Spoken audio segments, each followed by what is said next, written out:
30 games, 7 layers, this is the definitive illegal and disturbing video game iceberg. I made this iceberg myself and it's exclusively made up of the worst of the worst. Let's start at the tip of the iceberg. Sexy Beach is a video game series developed by the Japanese company Illusion, who will come up again later for another title they've made. The Sexy Beach series is primarily known for its adult content, focusing on the interactions between the player and the various female characters. The setting of the game is typically on a beach or resort, where the player can interact with these characters in a variety of different ways, most of which being explicit. The gameplay involves dating simulation and visual novel elements, and you're meant to engage in conversations with the characters, with the objective often revolving around developing a relationship that leads to what I'll call gameplay encounters. Sexy Beach has been controversial mainly due to its explicit content. In Japan, it falls under the category of eroge or erotic games, but has faced criticism and legal challenges in other countries. The depiction of certain activities, especially given the questionably youthful appearance of some of the characters, has made it slightly infamous. Due to its nature, Sexy Beach and its sequels have had a very limited release outside of Japan, often confined to specific adult-oriented platforms, or requiring modification or censoring to comply with local laws and regulations regarding explicit content. Kawaii Killer is a mobile game that garnered attention for its unique blend of cute aesthetics and violent gameplay. Developed by Tabamasu Games, a small independent game studio, Kawaii Killer was released in 2014. The game features a vibrant, colourful art style, typical of kawaii culture, which is cute in Japanese, which is obviously made to appeal to extremely young children. In the game, players assume the role of a cartoonish character named Davy, who is a trapper in a forest full of cute animals. The gameplay is very simple and only involves various tapping and swiping actions to catch and dispatch of the animals in the game in a very gory way. Upon its release, Kawaii Killer obviously faced criticism and controversy for its graphic depiction of violence against the cute cartoon-like animals that are made to appeal to younger audiences. The surge of complaints made against the game from parents of young children had it eventually removed from the App Store and Google Play, with Apple issuing a statement saying the app concept is not appropriate for the App Store in its current state. However, children who've already downloaded the game are still able to play it. Postal is an extremely controversial video game developed by Running with Scissors, first released in 1997. It's best known for its dark themes and extreme violence, and the game has been subject of debate and controversy, particularly in the context of the portrayal of mental illness and societal breakdown. The game follows the story of a character only known as the Postal Dude, who believes he is the sole individual in his town that isn't affected by an airborne agent supposedly released by the US Air Force, that he calls the Hate Plague. This leads him on a violent rampage through various locations, including a ghetto, train station, trailer park, truck stop, and eventually a school full of children. The narrative is presented through Postal Dude's perspective, accompanied by a voice in his head that taunts his victims and makes cryptic comments to him. Postal plays as an isometric shooter, where the player navigates through different levels, engaging in gunfights against various enemies. The game's primary objective is to kill a certain number of enemies in the area to progress. The game stands out for its lack of a conventional narrative structure, and its focus on the protagonist's actions and mental state, rather than just a traditional storyline, which initially depicted the Postal Dude attempting a massacre at an elementary school, only to find his weapons to be ineffective against the children. As they all laugh at him and his mental state deteriorates further, he finds himself restrained in a mental asylum, as satanic and hellish images cover the screen. However, the ending was later changed in Postal Redux due to what the developers called an increasing prevalence and decreased shock value of school shootings. The revised ending features the burial of an unknown person, believed to be Postal Dude's funeral. Harvester, released in 1996, is an extremely unique point-and-click adventure game. It's best known for its surreal narrative and extremely gory content, and the game stands as a distinctive and extremely provocative video game. The game unfolds in the small American farming town of Harvest in 1953, where the teenager Steve Mason awakens with no memory of his past. The town of Harvest is a peculiar and unsettling place, filled with bizarre and hostile characters who seem like twisted parodies of real people. When Steve goes out asking the people of the town who he was or what he's doing here, he is always met with the same eerie reply. Well, you always were a kidder, Steve. You always were a kidder, Steve. Well, you always were such a kidder, Steve. However, most of the townsfolk persistently urge him to join the mysterious Order of the Harvest Moon, based in the Lodge, which is a huge building within the town, which becomes Steve's new main objective. Steve's exploration leads him to Stephanie Potsdam, who shares his same amnesiac condition. Together they seek to uncover the truth behind Harvest and find a way to escape. The Lodge becomes central to his quest, as to gain entry, Steve is given a new task each day by the Lodge, beginning with petty acts of vandalism that quickly escalate to theft and arson, with each task having unforeseen and tragic circumstances that usually result in someone's accidental death, murder, or even the suicide of a mother and her child. Meanwhile, driven by their mutual fear and reliance on one another, Steve and Stephanie become lovers. As Steve gains entry to the Lodge that he believes must hold the answer to his strange condition and delves deeper into the building, and is forced to confront twisted moral lessons that invert traditional values, like how the Lodge believes charity is futile, and how you should not respect the elderly as they are physically useless. As Steve reaches the top of the Dreamlight Lodge, the climax reveals an actual twist, being that Harvest is a virtual reality simulation controlled by scientists from the 1990s, aiming to transform average individuals into serial killers by desensitizing them to violence. The game culminates in a moral choice for Steve. He can either murder Stephanie and be brought back into the real world, thereby embracing a life of violence, or if you refuse to harm Stephanie, you'll face death in the real world. This decision leads to drastically different endings. Choosing to kill Stephanie results in the game showing a final cutscene where Steve is released into the real world, but becomes a remorseless killer influenced by his experience in the simulation. Or by choosing to live a life with Stephanie in the fake world, Steve lives a peaceful life within the simulation, but is rendered brain dead in reality.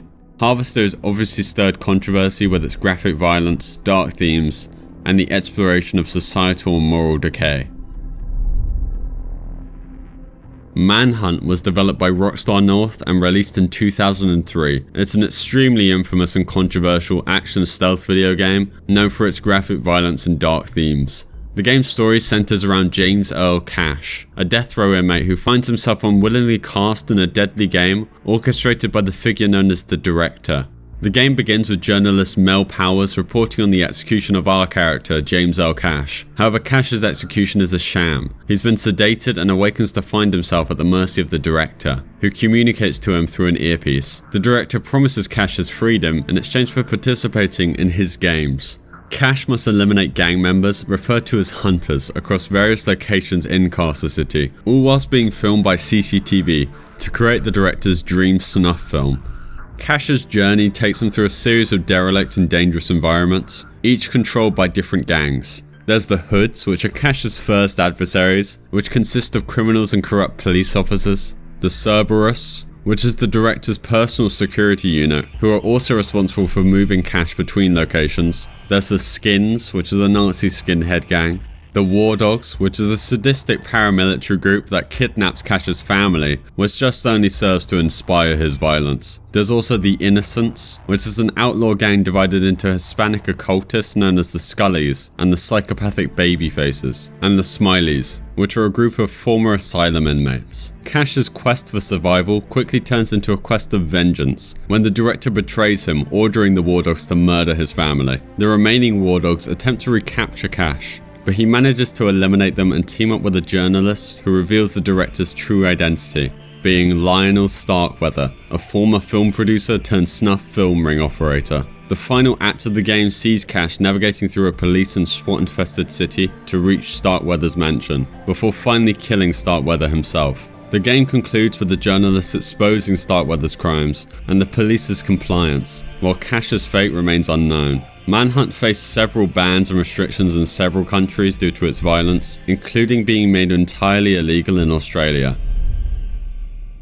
Cry of Fear is a psychological horror game, originally released as a mod for Half-Life. However, in 2013 it became a standalone game due to its popularity. The game follows Simon, a young man, who wakes up in a gloomy alley after being hit by a car. He finds himself in a nightmarish version of a Swedish city, filled with darkness and a sense of foreboding. As Simon attempts to find his way home, he encounters a series of deformed and terrifying monsters, with each encounter being more disturbing than the last. The plot thickens as Simon explores various locations in the city, from decrepit apartment buildings to a subway station. Each location presents its own set of challenges and horrors, with the environment becoming increasingly surreal and menacing, reflecting Simon's mental and emotional turmoil. Simon's journey begins in confusion and fear as he tries to navigate the hostile city. His first major challenge comes when he finds a man who had texted him earlier in the game for help, now dead in a bathtub. The discovery marks the beginning of Simon's descent into the game's nightmarish world. A significant emotional moment for Simon occurs when he meets Sophie, his childhood friend and unrequited love, standing on the edge of a rooftop.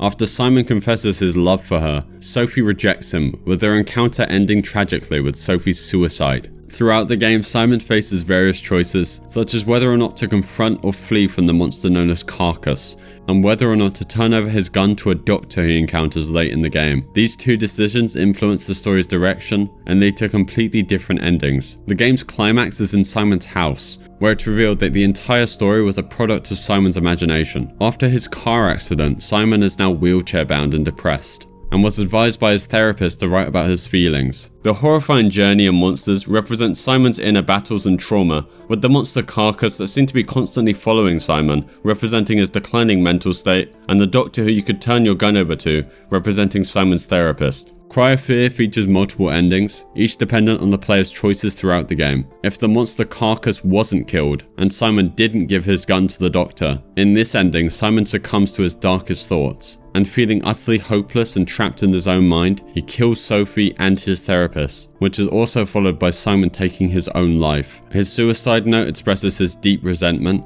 and a desire for his body to haunt all those who find him. If Carcass again wasn't killed, and Simon does give the gun to the doctor, this ending sees Simon's unresolved feelings for Sophie leading him down a dark path. After killing Sophie, he commits suicide, and his suicide note reveals his twisted reasoning, as he believes he can now possess her forever, as he never got over his rejection. If Carcass was killed and Simon didn't give the gun to the doctor, Simon directs his anger and blame towards his therapist, whom he kills before killing himself. In this ending, his suicide note suggests that he believes his therapist's methods worsened his condition. He also expresses a wish that Sophie never learns of his actions. And if Carcass was killed and Simon did give the gun to the doctor, the ending presents a dramatic confrontation between Simon and his fictionalized book self. The real Simon, experiencing a mental breakdown, believes he's killing his imaginary counterpart. However, in reality, he fatally shoots 2 police officers. Simon is then admitted to a mental hospital under the care of his therapist, which is somehow probably the most hopeful out of these endings.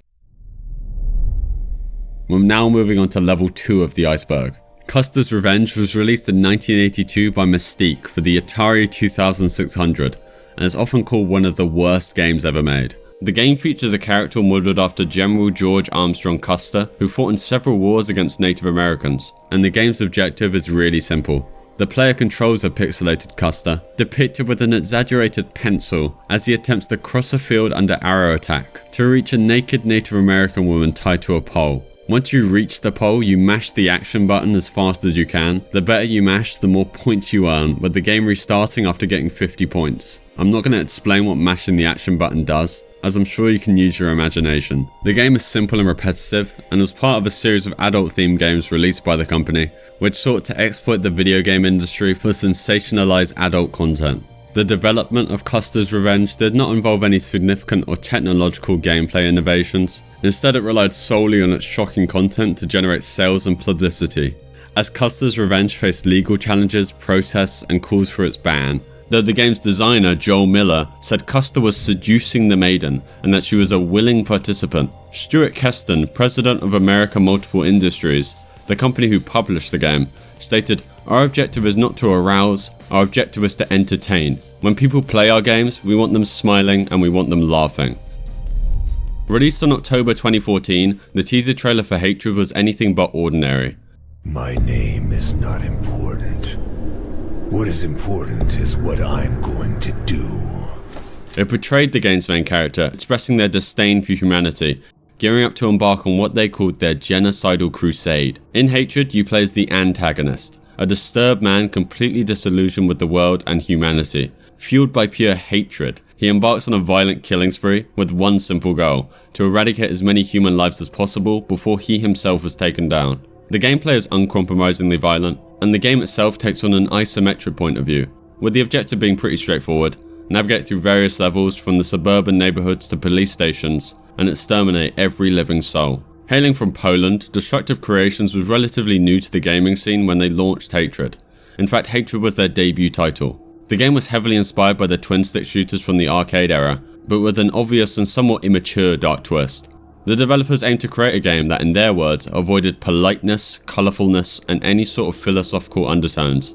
They sought to create a game that served as a reminder of the industry's past as a rebellious medium and purely surface-level entertainment. Whilst the game and its trailer was designed to provoke, the CEO of Disruptive Creations expressed surprise at the scale of the reaction it received, as he firmly believed the game didn't cross any moral boundaries, asserting that those who disagreed could just choose not to play it. The team has often stated that they intended for Hatred to be a response to the trend of games becoming more politically correct, as their true aim was to push boundaries. Among actual players, reactions were divisive. While the game garnered a cult following of those who appreciated its no-holds-barred approach to violence, many felt it gratuitous, having very little impact other than the initial shock value. The mainstream media, often less forgiving than the specialized gaming outlets, called it the most violent video game in history and one of the most controversial games of all time. Hatred's dark themes even led to its temporary removal from Steam, although accompanied with a personal apology from Gabe Newell himself, it was later reinstated, citing an error in its removal. Hatred's physical release was not without controversy either. It became the first game to earn an adults-only rating from the ESRB solely for its extreme violence. This made mainstream retail distribution in the United States nearly impossible, as major console manufacturers prohibit adult-only rated games on their platforms. Fast forwarding to June 1st, 2015, Hatred was finally released to the public. The game used Unreal Engine 4 to create its game world, and at the request of Epic Games, the developer of the Unreal Engine, the logo was removed from the game and trailer. And also, just before the game's release, Twitch announced a ban on all adult-only rated games, thereby prohibiting Hatred from being streamed on the platform. Left Behind Eternal Forces is a real-time strategy game developed by Left Behind Games in 2006. It's based on the popular Left Behind series of Christian apocalyptic fiction by Chris LaHaye and Jerry B. Jenkins. The game combines religious themes with strategy gameplay, and it's set in the post-apocalyptic world following the biblical event of the Rapture. In Left Behind Eternal Forces, players find themselves in a post-Rapture New York City. According to the game's narrative inspired by Christian beliefs, the Rapture has taken all true believers to heaven, leaving the rest of the world to face the consequences. The player leads a group of tribulation forces, fighting against the Antichrist's army, known as the Global Community Peacekeepers. The gameplay involves building up a base, gathering resources, and recruiting and training units. Players must manage their own team of characters, each with specific skills and abilities. The game focuses not on just military strength, but also on spiritual warfare. Players need to maintain the faith of their units while combating enemy forces and completing various missions. One of the unique aspects of Left Behind Eternal Forces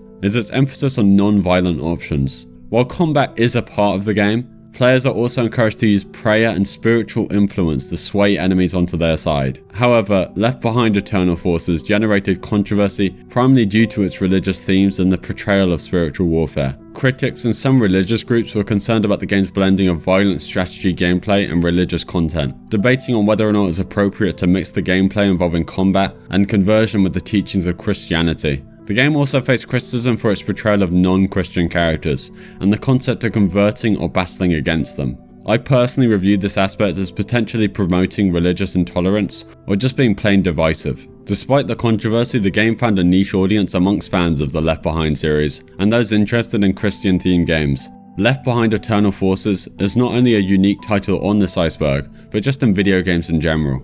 We're now moving on to level 3 of the iceberg. Hong Kong 97 is a 2D shoot-'em-up game, infamously known for its controversial and bizarre content, developed by Happy Soft Limited, also known as the Japanese writer Kurosawa and his friend who helped him make the game. It was released in 1995 for the Super Famicom, which is the Japanese version of the SNES. The game gained notoriety not just for its political themes, but its extremely shocking content. The game is set in the year 1997, around the time of the transfer of Hong Kong's sovereignty from the United Kingdom to China. The player controls a character named Chin, who is for some reason described as a relative of Bruce Lee. Chin's mission is to eliminate an influx of people from mainland China, represented as endless waves of enemies, and ultimately defeat a resurrected Tao Xiaoping, which is a misspelled reference to the then Chinese leader Deng Xiaoping.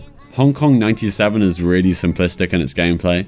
The player as Chin shoots incoming enemies while avoiding being hit. The game features a single level that repeats indefinitely with no variation in gameplay or objectives. It's known for being extremely challenging, with many players unable to survive for more than a few seconds. Now, the game gained significant controversy for several reasons. Its portrayal of Chinese people and the use of a real-life political figure as a villain were seen as highly insensitive and offensive, but the real reason people still know of Hong Kong 97 is because it includes a real photo of a still unidentified dead body as a game over screen, which is obviously going to shock and disturb many players, especially considering with how often you'll die in the game. The game has a very amateurish and crude design with poorly designed graphics and extremely repetitive music. Hong Kong 97 is remembered far more for its notoriety rather than its gameplay quality.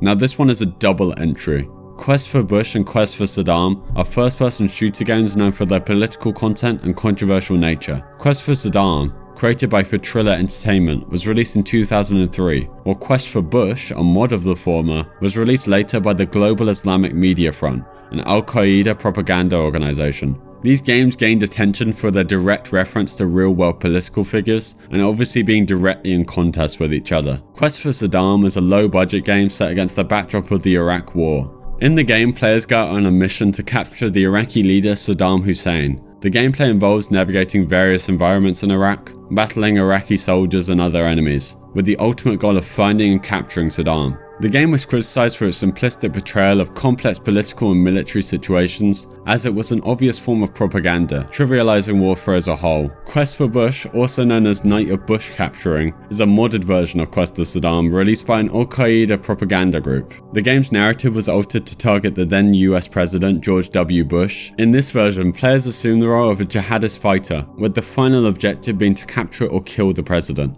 The mod obviously completely flipped the original game, turning it into a tool for anti-American propaganda. Whilst Quest for Saddam was criticized for its oversimplification and potential insensitivity regarding the Iraq War, Quest for Bush faced even more severe criticism.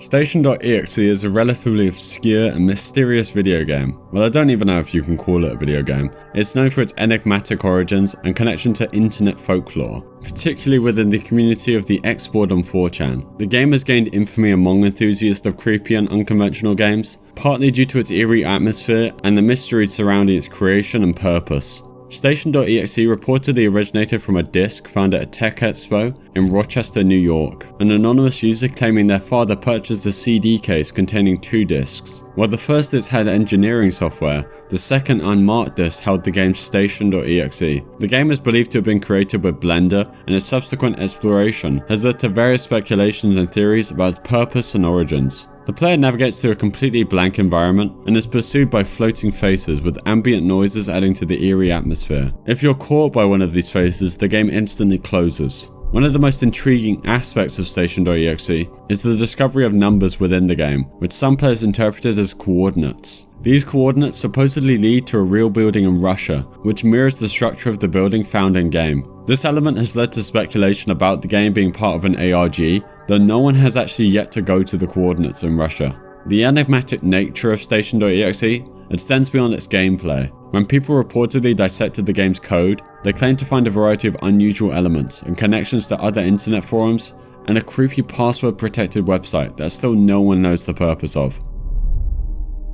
The Guy Game is a game that garnered significant controversy and is highly illegal today. Developed by Top Heavy Studios and released in 2004, the Guy Game is set up as a trivia quiz game, where players answer questions while watching live action footage. The game features young women, often referred to as the hotties, who participate in various challenges and are filmed in locations like beaches during spring break. As players progress through the game by answering trivia questions, the live action camera footage includes scenes of the women revealing themselves if the player answers the questions correctly. The game features a rating system that tracks the player's success, with higher scores unlocking more explicit content. The Guy Game became infamous for obvious reasons. The game faced criticism for objectifying women and for its explicit content, as it was accused of promoting a sexist and demeaning portrayal of women. However, the controversy truly escalated when it was discovered that one of the women featured in the game was underage at the time of filming. This revelation led to legal actions and the game being pulled from shelves in several regions, due to it being considered CP. Lostboy.exe is an obscure video game that gained notoriety in online communities, particularly on 4chan. The game itself is stylistically similar to the classic Windows 3D maze screensaver. You basically have to navigate through maze-like environments with a first-person perspective. The game's design is relatively simple, but it's distinguished by its incorporation of strange and unsettling satanic imagery within the maze's walls. Lost Boy initially gained attention due to a version of the game that was widely distributed that contained a virus. The infected version, which first spread on 4chan, was made for stealing personal information from players, including things like passwords and credit card information. The presence of the virus, coupled with the game's creepy imagery, added to its mystique and made it a topic of caution and intrigue. However, fairly recently, it was realized that the virus-laden version of Lost Boy was not created by the original developer, but was instead modified by an unknown third party. Somewhat recently, the original version of lostboy.exe was uncovered. This version, free of any malicious software, offers players a chance to experience the game as it was initially intended by its creator. The virus-free version is essentially a slightly eerie horror game, focusing more on creating an unsettling atmosphere rather than being a fully fledged game. We're now moving on to level 4. Super Columbine Massacre RPG was developed by Danny Ladone and released in 2005. The game is a role-playing simulation that recreates one of the most tragic domestic attacks in American history. The game's narrative closely follows the real-life events leading up to and including the event itself, focusing on the perspectives of the shooters being Eric Harris and Dylan Klebold. The game starts with a depiction of Eric Harris being woken up by his mother on the morning of April 20th, 1999. Harris then calls Dylan Klebold so they can meet to finalize their plans for the attack. In the game, Harris and Klebold plant propane bombs inside the building. When the bombs fail to detonate as planned, they decide to proceed with their attack nonetheless. The game allows players to control the characters as they navigate the school, with the number of victims being determined by the player's actions. The sequence ends with the characters turning their weapons on themselves, followed by a montage of real and fictional images, including photos of the shooters and scenes of mourning. The game takes a surreal turn in the second half, depicting Dylan Klebold's journey through hell. Klebold encounters and battles demons and characters from the video game Doom, reflecting the shooter's interest in violent video games, and the mainstream media's focus on Doom's potential influence on the teen. In Hell, Klebold and later Harris meet various fictional characters like Pikachu and Bart Simpson, and historical figures like Malcolm X and John Lennon for whatever reason. The game culminates in a battle against Satan, whose sprite was just ripped from South Park. After defeating Satan, the characters are congratulated and the game concludes by returning to the school, where a press conference is held. This segment of the game includes dialogue that directly references the actual event and satirizes the political and media reactions to the massacre. The game critiques various aspects such as gun control debates, religious fundamentalism, and the scapegoating of Marilyn Manson in video games in the aftermath of the shooting. JFK Reloaded is a video game that stirred significant controversy upon its release in 2004. Developed by Traffic Software, it's a simulation game that aims to recreate the assassination of US President John F. Kennedy in 1963. The game's stated intention was to prove the findings of the Warren Commission, which concluded that Lee Harvey Oswald acted alone in the assassination. The game is set on November 22nd, 1963, in Dealey Plaza, Dallas, Texas, where President Kennedy was assassinated. Players assume the role of Lee Harvey Oswald, positioned in the Texas School Book Depository. The objective is to replicate Oswald's shots as accurately as possible, based on the Warren Commission's report. Players are given a rifle and are tasked with shooting at the motorcade that drives through Dealey Plaza. The game features a detailed physics engine designed to realistically simulate the reactions of the president and the other individuals in the motorcade when hit by bullets. The primary gameplay involves aiming and firing at the moving motorcade, and attempting to recreate the bullet trajectories and wounds as reported by the Warren Commission. After each attempt, players receive a score based on how closely their shots match with the historical account, including factors like bullet trajectory, timing, and the reactions of the characters in game. JFK Reloaded was met with immediate controversy due to its sensitive subject matter. Critics and the public widely condemned the game for allowing players to reenact a national tragedy, with many viewing it as tasteless and disrespectful. The Kennedy family expressed dismay at the game's release, and it faced criticism from various political and public figures. Despite the developers' claim that the game was intended as an educational tool to validate the Warren Commission's findings, the nature of the game led to accusations of exploiting a tragic event for entertainment and profit. VTech Rampage is a video game created by the independent developer Ryan Lambourne, released shortly after the tragic Virginia Tech shooting in 2007. VTech Rampage is set in a simplified representation of the Virginia Tech campus. In the game, players take on the role of the shooter Sung-Hyu Choi, who perpetrated the Virginia Tech massacre. The gameplay involves navigating through the campus and enacting the events of the shooting. The game's objective is to mimic the real-life tragedy, a choice that led to immense controversy. The game's graphics and mechanics are rudimentary, reflecting its status as an independent and poorly made game. The game was obviously made to exploit the recent and painful tragedy, with it obviously being highly disrespectful to the victims and their families. Ryan Lambourne, the game's developer, faced intense personal backlash, with many accusing him of seeking attention and profiting from a horrific event. His response to the controversy included an offer to remove the game from distribution if he received $2,000 in donations, but not before retracting his offer of removing the game, and later admitting it was all a joke, aimed at critics who demanded the game's removal. KZ Manager, with KZ being shorthand for the German word for concentration camp, is a simulation management game where players are put in charge of a concentration camp during World War II. As you can imagine, the game has been widely condemned for its insensitive and inappropriate portrayal of the Holocaust, and has been made illegal in several countries, with Germany being among them. Upon launch in the game, you're greeted with a simple question. The game asks you how you view Turkish people, and you have 4 options to pick from. Option 1 says you view them as a helpful person, option 2, you view them as a dumb person, and 4 says something along the lines of that you only view them as welfare parasites claiming their free monthly check. If you choose either of the kind options, the game closes immediately. In KZ Manager, players assume the role of a concentration camp manager during the Holocaust. The game's objective is to effectively manage the camp, which involves exploiting prisoners for labour, dealing with prisoner deaths, and managing the camp's finances. There's no overarching objective or real goal to the game. The game presents the activities in a cold, managerial style, devoid of any empathy or historical context. We're now on level 5. I need to issue a serious content warning from here on out, as some of these games are fairly disgusting. 2002's Ethnic Cleansing was developed by the American white supremacist organisation, the National Alliance, and was published by its subsidiary record label, Resistance Records.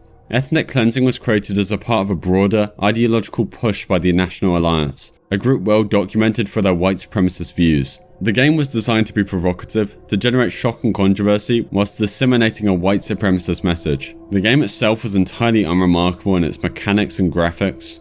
The enemies shoot at you from outside of your view zone. It's just cheap. Rather, it was the horrendous thematic content that made it so infamous. The game is a first-person shooter featuring 2 levels, where the player, embodying either a skinhead or Klansman, is tasked with killing stereotypical African American, Latino, and Jewish enemies. The final boss is a fictionalized version of Ariel Sharon, the then Prime Minister of Israel, which obviously just adds to the anti-Semitic views propagated by the game's creators.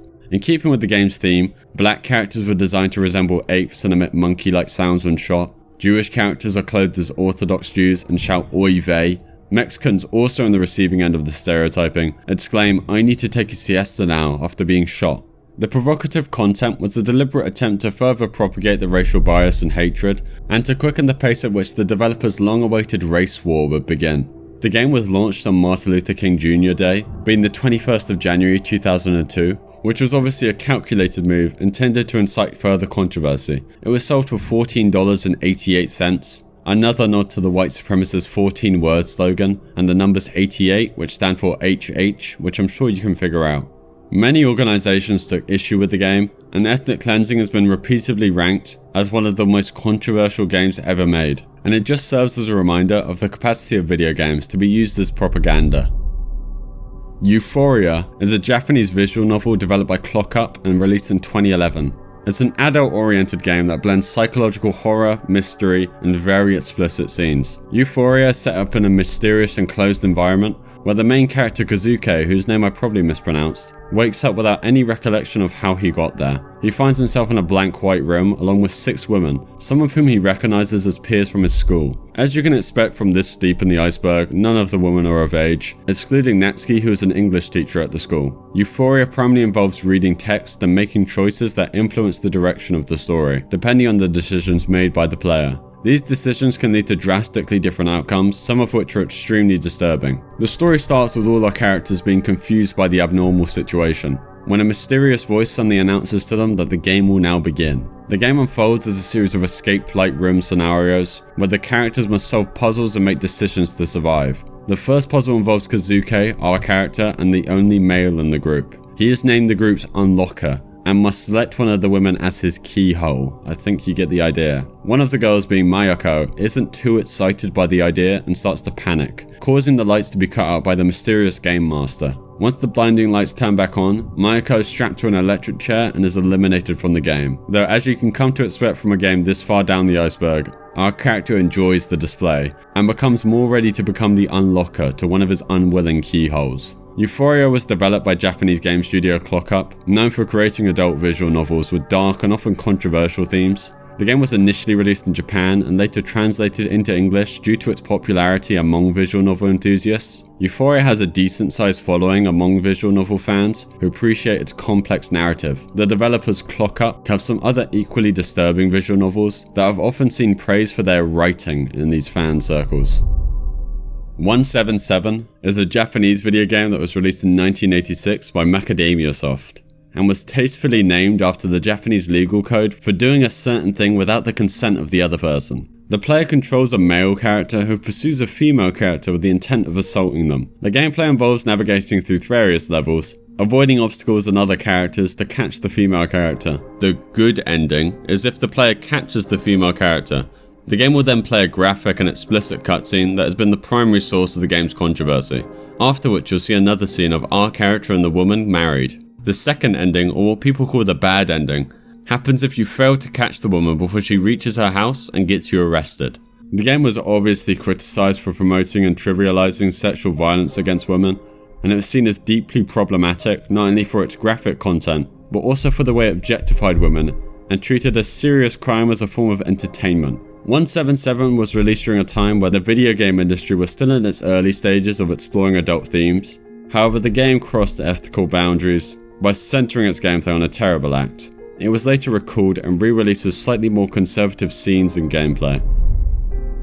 As seems to be the theme with the lower tiers, Lolita Syndrome was developed in Japan by Katsumi Mochizuki, an individual who at the time was an illustrator for children's educational comics. What I find to be especially abhorrent is that the game was published by the company Enix, which later went on to become Square Enix, a massive game publishing company. The game was the winner of Enix's second biannual Game Hobby Program contest, and thus was sponsored by them, which I just think speaks to the slightly more than strange culture regarding Lolita at the time. Released in 1983, the game takes place within a house called Mason Lolita, where underage girls, or lollies, run around the house without clothes, and have to play games which involve narrowly avoiding death. The player must solve puzzles in order to save the cartoon girls from their violent deaths, and to get your reward, which is to see the cartoons without any clothes. The game was not originally advertised as containing gore, and this element was only hinted at on the game's packaging. The game opens showing the 5 doors of Mason Lolita. Each door represents a minigame that you can take part in. The first door is the buzzsaw room. It's simple. A girl is strapped to a table and a circular buzzsaw is slowly moving. The player must choose the correct key from 10 keys in order to release the girl. After 5 incorrect guesses, the buzzsaw reaches the girl, who you then have to watch perish. If the player is successful in freeing the girl, you can guess what the reward is. The next game, the password room, is probably somehow the most tame. A sleeping girl is lying on the bed, and the game provides hints to the player in order to type the correct Japanese word in order to wake her up and have her take her clothes off. And the rock paper scissors room hosts a very simple game. The player plays a game of rock paper scissors against the girl, who removes a piece of their clothing each time the player wins. The final room doesn't contain a game, but rather a gallery, where the player can view images of all the cartoon girls. Lolita Syndrome was released during a time in Japan where Lolita culture was extremely popular, and thus developed a cult following with Japanese otaku and game collectors during the time of its original release. In 1985, the creator of the game developed a sequel called My Lolita, which was far tamer and less violent, but did not sell nearly as well as its predecessor. Zog's Nightmare was developed and released by the National Socialist Movement, a neo-Nazi organization in the United States. The game is steeped in racist, anti-Semitic and hate-fueled ideologies, and is the spiritual successor to ethnic cleansing. The title Zog's Nightmare refers to the acronym ZOG, which stands for Zionist Occupied Government, a term used in those sorts of circles to allege that the government is secretly controlled by Jews. In the game, players assume the role of characters fighting against various groups and individuals that the game developers view as enemies, including different races and ethnicities other than white people that are supposedly controlled by Jewish people. The gameplay mechanics are typical of a first-person shooter, where players navigate through various levels, engaging in combat against enemies depicted in a highly offensive and derogatory manner. The game's objectives revolve around violent actions against these caricatured enemies, underpinned by the game's racist and anti-Semitic themes. As I said, the game is very much inspired by ethnic cleansing and follows the same exact format. Due to its content, the game has not been widely distributed and is generally only available through very niche channels. Demonophobia is another horror-themed game, known for its extreme content and controversial nature. Developed by an individual known as Sakuma K, it's a Japanese freeware game that could be classified as survival horror. Demonophobia revolves around a young girl named Xiaomu who finds herself trapped in a hellish otherworldly dimension filled with grotesque creatures and constant threats. The game's primary focus is on survival, with Xiaomu attempting to navigate through this terrifying environment, where you can often see mutilated or hanging corpses, as well as fleshy creatures composed of young women. The game is notorious for its graphic depictions of violence and gore. Xiaomu can die in a multitude of ways, each more gruesome than the last, with most of them including the alien-like monsters forcing themselves upon the not-of-age Xiaomu in different ways. And the deaths are depicted with detailed and explicit animations. The actual gameplay in Demonophobia is a combination of puzzle solving, exploration, and trial and error, though even the puzzles aren't without the disgustingness. As for instance, one requires Xiaomu to urinate at a certain time, otherwise she'll become infected and die. One of the distinctive features of the game is its high difficulty level. It provides little guidance, forcing players to often die, witness the animations, and repeat the scenario. Sakuma K, the developer, released the game as freeware, making it available for download without charge. The game's development and release seem to have been a solo effort, with little information regarding Sakuma K's identity or motivations for creating the game. The game has become somewhat of a cult classic in certain circles, particularly amongst fans of horror games and those interested in the far more extreme and obscure end of the spectrum. Now, I think this next game was one of the worst on this list. I think that because this game wasn't made by a little indie dev or one guy on a 4chan thread. This game was made by a proper game studio and was distributed and sold commercially for a number of years. Rate Play, which was developed by Japanese game developers Illusion, who are also the developers of Sexy Beach, which we featured earlier. And while Sexy Beach may have been controversial, it was only Rate Play that garnered significant international attention. The game was released in 2006, and it starts with our character, Masaya Kimura, being arrested for assaulting a woman. However, he is quickly released from custody and seeks revenge on the woman, Aoi, who reported him. As the game progresses, he decides to not only target the 17-year-old Aoi for his plan for revenge, but also her younger sister, 12-year-old Manika, and their widowed mother, 42-year-old Yuko. The game's plotline is told through a visual novel style format, however the more interactive scenes that the player controls are where things get much worse. After our character stalks 12-year-old Manika onto a train, the core gameplay starts. Using the mouse to simulate Kimura's hand, you can move your mouse over different parts of the girl to get different reactions. The ultimate goal of the sequence is to fill what's called the arousal meter on screen, which fills out depending on where you touch them. But it somehow gets worse. After enough cursor movement, they eventually lose their clothes and will shamefully cover themselves with their hands. The game follows the same loop of stalking and assaulting until you eventually corner and capture all three women. Once captured, our character Kimura reveals his ultimate plan to make them all subservient to him. Despite the mother Yuko's desperate pleas to spare her daughters in exchange for her compliance, Kimura makes it clear he has zero intention of releasing them. Now, the game has two equally strange endings that both result in Kimura's death. The black ending, as it's called, ends in Kimura impregnating either one of the three women and ultimately deciding to keep the child. A few days later, Kimura is at the subway station when he falls onto the train tracks and is hit by a moving train. And perhaps the even weirder red ending results in the game showing a scene of Aoi brandishing a knife which she uses to ultimately end Kimura's life, also hysterically laughing. The game ends with Aoi being questioned by the police for Kimura's death. Now, the game's reception is a tale of cultural contrasts and differing sensibilities, as the world both in Japan and abroad thought extremely differently of the game.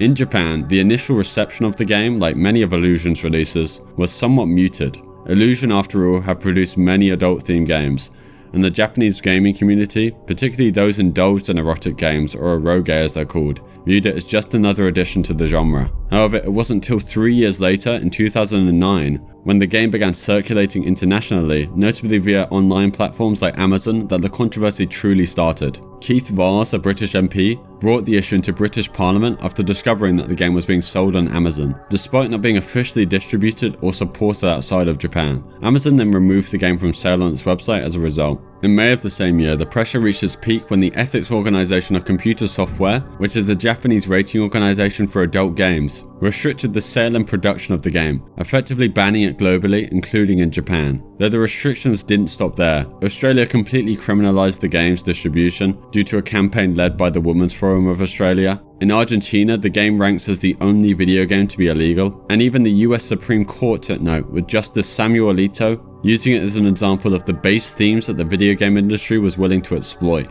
Amid the backlash, some even defended the game, arguing that while it's distasteful, it's not fundamentally different from other games that involve violence and murder. Illusion in all of this was bewildered by the international response, and reiterated that the game was in complete compliance with Japanese laws, and had never been intended for sale outside of Japan. However, due to the controversy, Illusion removed all references to the game from their website and ceased its distribution entirely. The game's infamy had an immediate effect on several other Japanese erotic game publishers, prompting them to ban all foreigners from their websites. Companies like Minori, Naval, and Visual Arts banned foreign IP addresses and even went as far to tell foreigners to move to Japan if they wanted to play their games. These actions obviously led to criticisms of xenophobia within the eroge community. Despite all the controversy, Illusion continues to produce adult-themed games. Notable titles like the creatively named Honey Select and VR Kanojo emerged, leveraging enhancements in VR. Fortunately, these games are slightly more legal in their themes. But the key question is, did the game tarnish Illusion's reputation irreparably? Well, the game did attract widespread condemnation, especially internationally. Within the adult gaming niche, Illusion still remains a recognized name. Splatter School is a Japanese video game known for its extreme violence. It was developed by indie game creator Just USA, and it's a side-scrolling game that combines elements of horror, gore, and survival. The game has gained notoriety for its graphic content, and is often discussed in the context of extreme horror games. Splatter School is set in a high school environment that turns nightmarish. The player takes on the role of an extremely young female student who must navigate through the school whilst being pursued by alien-like creatures. Though the most disturbing part of the game has to do with your character herself. Every time you take damage, you lose an item of clothing until you're fully nude. And then once you finally lose all your health and die, you are subjected to some of the worst death animations I've ever seen, with some of them involving multiple of the aliens forcing themselves on your character. The school is designed to be maze-like, with various classrooms, corridors, and hidden areas that the player must explore. The gameplay itself involves exploration, puzzle solving, and just general evasion, as the primary objective is to survive and escape the school. Now, Splatter School and Demonophobia are extremely similar, as they're both side-scrolling gory games made in Japan. I don't think one is worse than the other. They both feature extremely gory and gruesome death animations, and are thematically depraved. In the game Fun, the game opens up with a screen reading that this game was made by a demented person, which is definitely accurate. The game first takes us through a red environment, and we get introduced to our character. He tells us a story, saying since that he was young, he's always wanted to force himself upon people, starting with all the girls at his school and now his own mother. After reading his story, you can drop into a long winding hole, and at the bottom there's a real photo of a headless woman, with text overlaid on top of it saying "Hello Mum." Clicking the photo takes you into a room with the mother, who looks to be decomposed already, even though you can still talk to her. You basically insult her before ordering her to do something that I can't describe. The game then cuts to the decomposed mother laying on the floor with text simply reading, If you click on the mother, you're transported to what's called the pleasure room, where you have a choice. The game asks if you're a psychopath and if you want to see more. You have two options, being yes and yes. Inside the psycho room holds some of the worst imagery I've honestly ever seen. There's real gore of women in terrible scenarios. I can't even begin to describe a single one of these images without my channel being entirely nuked. But just know you don't ever want to play this game. The game has garnered somewhat of a cult following despite its terrible contents, with people praising the game and of course saying they're having fun. Sad Satan is a video game that emerged from the depths of the internet. Made famous for its disturbing content, it first appeared in 2015 on the YouTube channel Obscure Horror Corner, with some people thinking that they themselves created the game. The game itself is a first-person game that takes players through dark, maze-like corridors with minimalistic graphics. The game's environment is eerie and disorientating, with a clear lack of objective or narrative. As you walk through the maze, you'll encounter various disturbing audio clips, like edited versions of Hitler's speech, or distorted screaming sounds, and images that will suddenly flash, including references to historical events, random disturbing imagery, and for what it's most known for, an uncensored image of PC backwards. The gameplay is largely exploratory, with players wandering through these unsettling corridors while being subjected to a series of audio-visual dissonances and disturbing content. The lack of context or explanation for these elements contributes to the game's mysterious and unsettling nature. Sad Satan was reportedly discovered on the dark web, a part of the internet obviously known for its anonymity and subsequent illicit activities. The YouTube channel Obscure Horror Corner claimed to have found the game on a dark web forum, which just further adds to its mystique. The game garnered attention not only for its bizarre and disturbing content, but for the fact that some versions of the game were reported to contain even more illegal images and even malware, making it even more dangerous to download and play. This entry is a little different. As mentioned earlier, Eric Harris was one of 2 perpetrators involved in the attack on Columbine High School, which ended up being one of the worst shootings in modern American history. Obviously the news and such talked a lot about the attacks at the time, and one of the things they focused on was Harris's enjoyment of the game Doom, and the possibility that Doom inspired the attack. Harris didn't simply enjoy playing Doom, he also enjoyed making custom maps for the game, of which he made several, with most of them being empty deathmatch maps that are meant to be enjoyed with a friend. Like one of his maps, Bricks, where he thanks his good friend Dylan Klebold for helping him playtest the map. But one that really sticks out and is particularly disturbing is UACLabs.WAD. UAC Labs was made in 1996, which would be 3 years before the incident, and is said to be modelled after the high school itself, and it's the only one of his maps that features enemies that try to fight you. You start outside a building only with a pistol, and gradually move inside where you find a shotgun. Some people think the map was created so the two could strategize and plan out their attack more effectively, though that is merely speculation. Though you can still find and play most of Harris's maps today, 3 of them you still can't, being Thrasher, Assault, and Real Doom. The FBI permanently scrubbed these maps from the internet and still no one knows why. The fact that UAC Labs wasn't taken down yet these 3 were, leads me to believe that these maps harbored something even worse. And thanks for watching guys, this was my first video so I'd appreciate your feedback. Like the video if you enjoyed. Yeah, thanks again.